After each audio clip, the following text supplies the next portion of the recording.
સ્વાગત છે તમારું પૂનમ્સ ફ્લેવર કિચનમાં। આજે હું તમને બનાવતા શીખવાડીશ એક ડ્રાય સબ્જી જેનું નામ છે ગાજર વટાણા અને ટમેટાનું શાક। ખૂબ જ જલ્દીથી બની જશે। એના માટે મેં અહીંયા 200 ગ્રામ જેટલા ગાજર લીધેલા છે। તમારે જેટલા લેવા હોય એટલા તમે લઈ શકો છો। કોઈ પણ વસ્તુની ક્વોન્ટિટી તમે વધારે ઓછી કરી શકો છો। ગાજર વટાણા મરચા કોઈ પણ આને ધોઈ લીધા છે। ધોઈ અને ત્યારબાદ એની ઉપરની છાલ છે એ આ રીતે ઉતારી લીધી છે અને આગળનો અને પાછળનો ભાગ છે એ આ રીતે કાપી લેવાનો છે। ત્યારબાદ એને આ રીતે નાના નાના ટુકડા કરી દેવાના છે। વચ્ચેનો જે ભાગ આવે અહીંયા જાડું હશે ત્યાં વચ્ચે પીળો અથવા તો આવો કેસરી ભાગ હશે એ તમારે કાઢી લેવાનો અને ત્યારબાદ સુધારવાનો છે, કારણ કે આ ભાગ છે એ કડચો અને તુરો હોય છે અને એનાથી પિત્તની પ્રોબ્લેમ પણ થાય છે।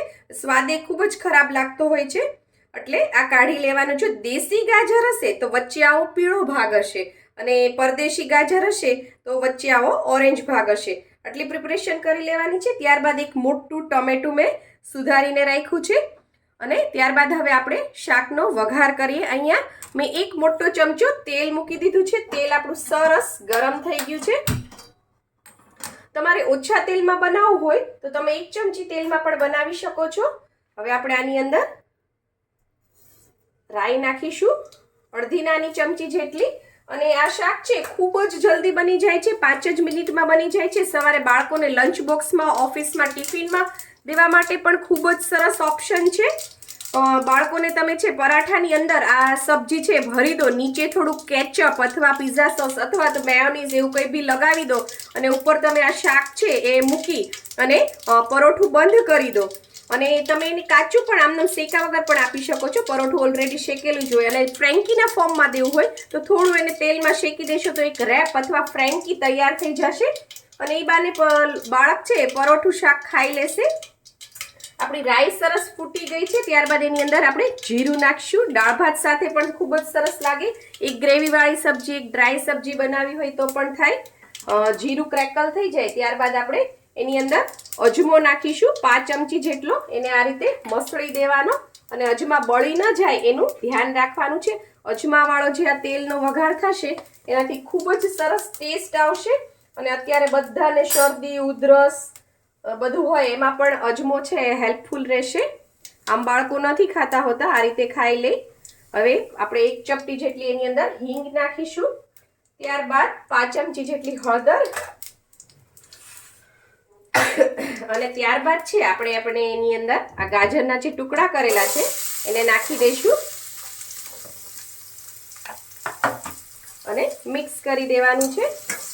ક્વિક સબ્જી છે અને બહુ ટેસ્ટી ને હેલ્ધી છે। શિયાળામાં ખાવાની બહુ જ મજા પડે છે। ટ્રાવેલિંગમાં પણ લઈ જઈ શકો છો તમે આને। મિક્સ કરી દેવાનું આ રીતે। ત્યારબાદ અહીંયા મેં તપેલીમાં 1 નાનો વાટકો જેટલા આપણા જે લીલા વટાણા આવે છે એ મેં પલાળી અને એને ધોઈ લીધા હતા સરસ। ત્યારબાદ અહીંયા તપેલીમાં મેં લીલા વટાણા લીધા છે જે અત્યારે શિયાળામાં આવતા હોય છે, અથવા તમારી પાસે ફ્રોઝન હોય તો પણ ચાલે। 1 મોટો ગ્લાસ પાણી નાખી દેવાનું તમારે અથવા 1.5 ગ્લાસ પણ લઈ શકો છો અને ત્યારબાદ એની અંદર આ વટાણા નાખી દેવાના અને ફાસ્ટ ફ્લેમ ઉપર 5 મિનિટ તમારે એને ઉકાળી લેવાના છે જેથી સરસ બફાઈ જાય। ત્યારબાદ છે એને આ રીતે આપણે એનું બધું પાણી નિતારી લેવાનું છે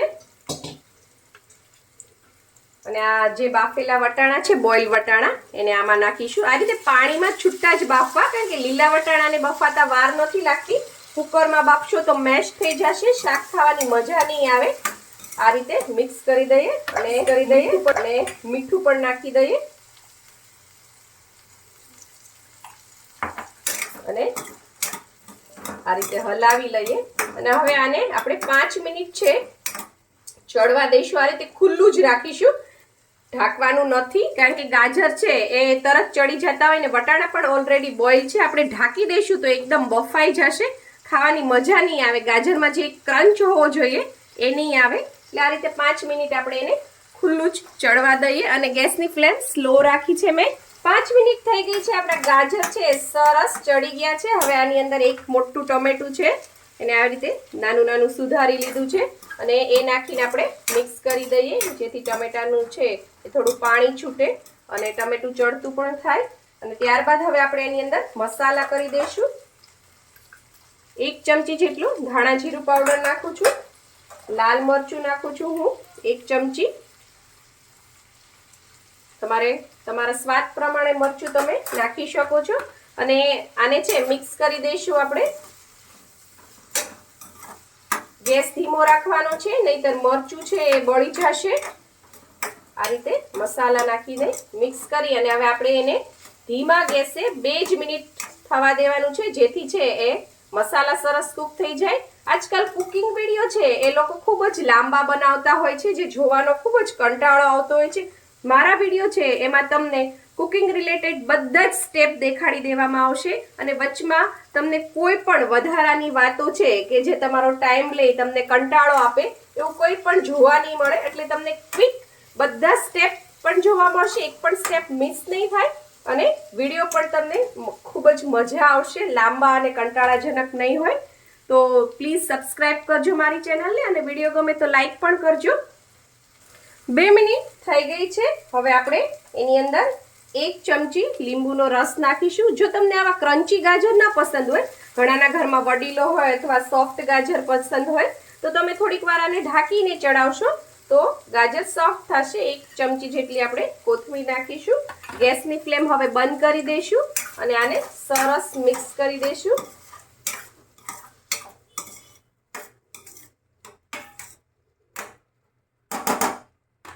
અને હવે આપણે એને સર્વ પણ કરી લઈએ. ખૂબ જ ટેસ્ટી અને ખૂબ જ હેલ્ધી અને ખૂબ જ જલ્દી બની જશે.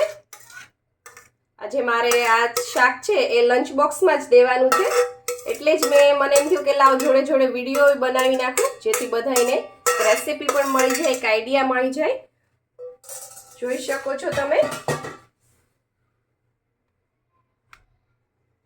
તો તૈયાર છે આપણું ગાજર, વટાણા અને ટમેટાનું શાક. જો તમને મારી આ રેસીપી પસંદ આવી હોય તો લાઇક, શેર, કોમેન્ટ કરો. પ્લીઝ મારી ચેનલને સબસ્ક્રાઈબ કરો, અને હા, બેલ આઇકન દબાવવાનું ના ભૂલશો, જેથી આવી જ સરસ મજાની વાનગીઓ તમારા સુધી પહોંચતી રહે. Thank you. આવજો.